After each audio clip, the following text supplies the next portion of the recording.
Moise chief হ'ব লাগে বা কোনোবাই চিফ হ'ব লাগে, মইজে চিফ হ'ব লাগে, সেইটো ডিমাণ্ড নাই। মই কৈছোঁ আমি সকলো ৰিজনেল পলিটিকেল পাৰ্টিয়ে একগোট হ'ব লাগে আৰু BTCটো ৰিজনেল পাৰ্টিয়ে শাসন কৰিব লাগে, সেইটো বনাব লাগে। ইয়াত কোনো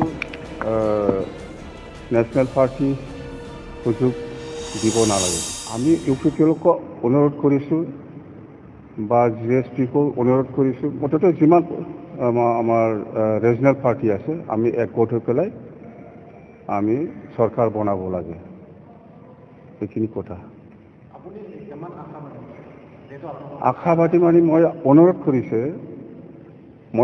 কৰিছোঁ সকলো political party, regional political party, মোৰ এটা বিশ্বাস আমি ৰিজনেল পাৰ্টি হিচাপে একগোট হৈ পেলাই BTCখন চলাব লাগে। নিশ্চয় BTC বাকী ৰাইজ সেইটোৱে বিচাৰি আছে আৰু আমি BPF দলৰ হৈ পেলাই সেইটোৱে বিচাৰি আছে যে BTC শাসন যদি কৰিব লাগে, ইয়াত নেশ্যনেল পাৰ্টিৰ কোনো প্ৰয়োজন নাই, লোকেল পাৰ্টিয়ে যথেষ্ট। আৰু লোকেল পাৰ্টি হিচাপে যদি চৰকাৰ কৰে তেতিয়াহ'লে আমি মানে এই BTCখন এটা শান্তিপূৰ্ণভাৱে আমি চলাব পাৰিম। আৰু আমাৰ মাজত যিমান জাতি জনগোষ্ঠী আছে সকলোৱে বিচাৰিছে, সকলো দল সংগঠনে বিচাৰিছে, BTC অঞ্চলৰ যিমান জাতি জনগোষ্ঠী আছে সকলোৱে বিচাৰিছে যে ইয়াত নেশ্যনেল পাৰ্টিক এনকাৰেজ কৰিব নালাগে, BTCৰ ক্ষেত্ৰত মানে ৰিজনেল পাৰ্টিয়ে চলাব লাগে। এই কথাটো সকলোৱে উপলব্ধি কৰিছে আৰু বিচাৰিছে। কথাটো মই যোৱাকালি উইথড্ৰ কৰিছে, কাৰণটো হ'ল মোক একো ইনফৰমেশ্যন দিয়া নাই, মানে মোৰ হাউচ গাৰ্ড বা পুলিচ পাৰ্চনেলবিলাকক কমাই দিছিলে, সেইকাৰণে মই মোক একো ইনফৰমেশ্যন নিদিয়াকৈ 4 না 5 দিনমান আগত 4জন না 6জন এনেকুৱা মুঠতে কমাই দিছিল। আৰু যোৱাকালিও আৰু লৈ যোৱাৰ কথা আছিল, লৈ যাওক, মোৰ ক'ব লগা একো নাই, কিন্তু মোক ইনফৰমেশ্যন দিব লাগে, যাহা উঠাই পেলাই লৈ গৈছিলে। ইয়াৰ পিছত মই উপায় নাই, মই মোৰ চিকিউৰিটি উইথড্ৰ কৰি ল'ম বুলি মই ৰিটেনলি IGP ডাঙৰীয়াক মই লেটাৰ এটা ইছ্যু কৰিছোঁ। পাৰ্চনেল চিকিউৰিটিও নালাগে, PSOও নালাগে বা হাউচ গাৰ্ডো নালাগে, একো নালাগে, মই চব উইথড্ৰ কৰি দিছে। এতিয়া মই শুনি আছোঁ কিবা কেবিনেট ৰেংকত চিকিউৰিটি দিব বুলি। মই এইটো কেবিনেট ৰেংক না কি ৰেংক সেইটো মই বুজি নাপাওঁ। আগত যেনেকৈ আছে মোৰ চিকিউৰিটি, এইটো SAT হ'ব লাগে, শিকি তেতিয়াহ'লে মই একচেপ্ট কৰিম, নহ'লে মই SAT আগৰ নিচিনা SAT যদি নিদিয়ে তেতিয়াহ'লে মোক কোনো কি বুলি কয় PSO নালাগে, হাউচ গাৰ্ডো নালাগে। কথা এইটো হোম ডিপাৰ্টমেণ্টৰ এপ্ৰুভেল হোৱা বহুত বছৰৰ পৰা মই সেইখিনি ষ্টেটাছত পাই আছিলোঁ। পুলিচটো চিকিউৰিটিটো সেই ষ্টেটাছত SAT ৰাখিব লাগে, বাছ এইটো। অহা 24 তাৰিখত আমাৰ BTCত কাউন্সিলৰ গভৰ্ণমেণ্ট ফৰ্ম কৰিবৰ কাৰণে ফ্ল'ৰ টেষ্ট কৰা হ'ব বুলি গুৱাহাটী হাইকোৰ্টে এটা অৰ্ডাৰ দিছে। এই হিচাপত 24 তাৰিখত কোনে চৰকাৰ কৰে ইয়াৰ কাৰণে ফ্ল'ৰ টেষ্ট কৰা হ'ব। যেন হওক আমি BPF দলৰ হৈ পেলাই আৰু BTC বাকী ৰাইজৰ হৈ পেলাই মোৰ এটাই আহ্বান যে আমি ৰিজনেল পাৰ্টিসকলে একগোট হৈ পেলাই চৰকাৰ বনাব লাগে। BPF দলৰ হৈ বা BTC বাকী ৰাইজৰ হৈ মই আপিল কৰিছোঁ, যেনে ৰিজনেল পাৰ্টি বুলি ক'লে BPF, আমাৰ UPPL, গণ সুৰক্ষা পাৰ্টি বা AGP বা যিমান মানে ৰিজনেল পলিটিকেল পাৰ্টি আছে, আমি সকলোৱে একগোট হৈ পেলাই BTC চৰকাৰ কৰিবৰ কাৰণে মই সকলোকে আহ্বান জনাইছোঁ। নহ'লে যদি ইয়াত কোনোবা নেশ্যনেল পাৰ্টীয়ে যদি ইয়াত শাসন কৰিব লগা হয় তেতিয়াহ'লে BTCৰ অস্তিত্ব নাথাকিব। এইকাৰণে মই ৰিজনেল ফ'ৰ্চ বা ৰিজনেল পলিটিকেল পাৰ্টিসকলক মই অনুৰোধ কৰিছোঁ আমি একেলগে একগোট হৈ পেলাই অহা 24 তাৰিখত আমি ফ্ল'ৰ টেষ্টত মানে ৰিজনেল পাৰ্টি হিচাপে একগোট হৈ পেলাই আমি ভোটদান কৰিব লাগে আৰু চৰকাৰটো বনাব লাগে। ইয়াত কোনো নেশ্যনেল পাৰ্টি সুযোগ দিব নালাগে। হোৱা নোহোৱা সেইটো কথা নাহে। মই আপিল কৰিছোঁ যে আমি সকলো ৰিজনেল পলিটিকেল পাৰ্টিয়ে একগোট হ'ব লাগে। কণ্ডিশ্যনটো একো থাকিব নালাগে, কণ্ডিশ্যন একো থাকিব নালাগে। মইতো আপিল কৰিছোঁই, আপোনালোকে সকলোৱে গম পাই আছে। আপোনালোকে সকলোৱে গম পাই আছে যে হাগ্ৰামা মহিলাৰীয়ে চিফ বা ডেপুটি চিফ হোৱাৰ কোনো প্ৰশ্নই নাহে। একগোট হৈ থাকক, BTCটো শাসন কৰক।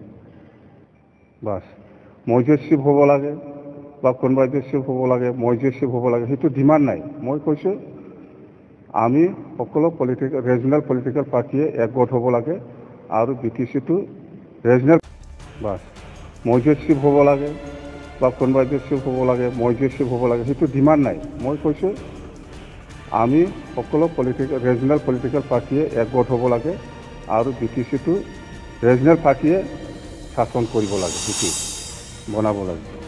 ইয়াত কোনো নেশ্যনেল পাৰ্টি সুযোগ দিব নালাগে।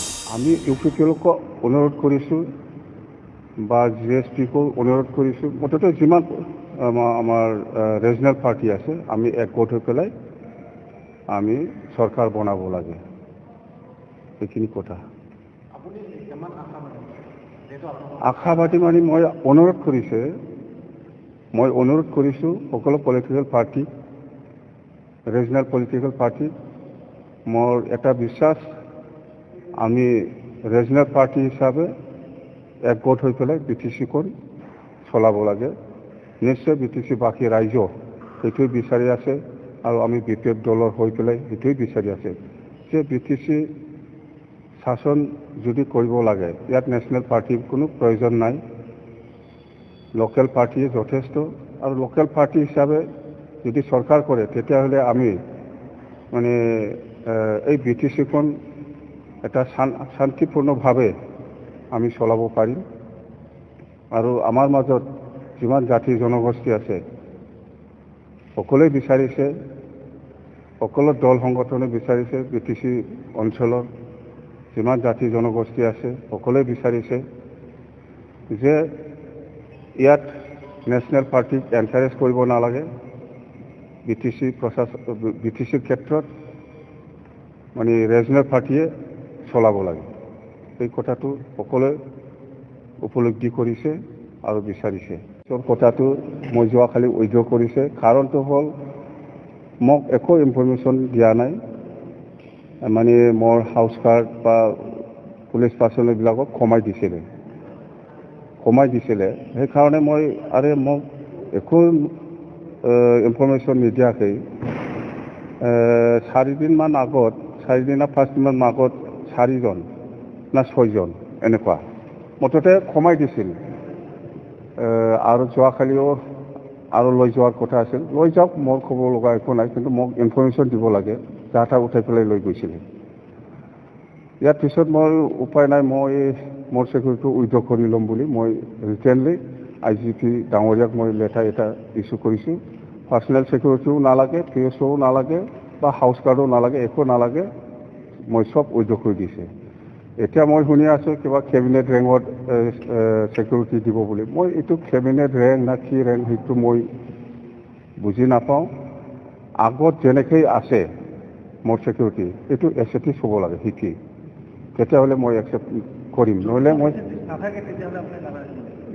এছেটিছ আগৰ নিচিনা এছেটিছ যদি নিদে তেতিয়াহ'লে মোক কোনো কি বুলি কয় PSO নালাগে, হাউচ গাৰ্ডো নালাগে। চিধা কথা। এইটো হোম ডিপাৰ্টমেণ্টৰ এপ্ৰুভেল হোৱা বহুত বছৰৰ পৰা মই সেইখিনি ষ্টেটাছত পাই আছিলোঁ। পুলিচটো ছিকিউৰিটিটো সেই ষ্টেটাছত এছেটিছ ৰাখিব লাগে। বাছ এইটোৱে।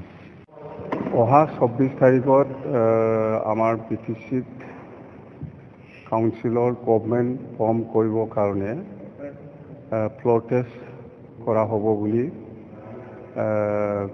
গুৱাহাটী হাইকোৰ্টে এটা অৰ্ডাৰ দিছে। এই হিচাপত 24 তাৰিখত কোনে চৰকাৰ কৰে ইয়াৰ কাৰণে ফ্ল'ৰ টেষ্ট কৰা হ'ব। যেন হওক আমি BPF দলৰ হৈ পেলাই আৰু BTC বাকী ৰাইজৰ হৈ পেলাই মোৰ এটাই আহ্বান যে আমি ৰিজনেল পাৰ্টিসকলে একগোট হৈ পেলাই চৰকাৰ বনাব লাগে। BPF দলৰ হৈ বা BTC বাকী ৰাইজৰ হৈ মই আপিল কৰিছোঁ।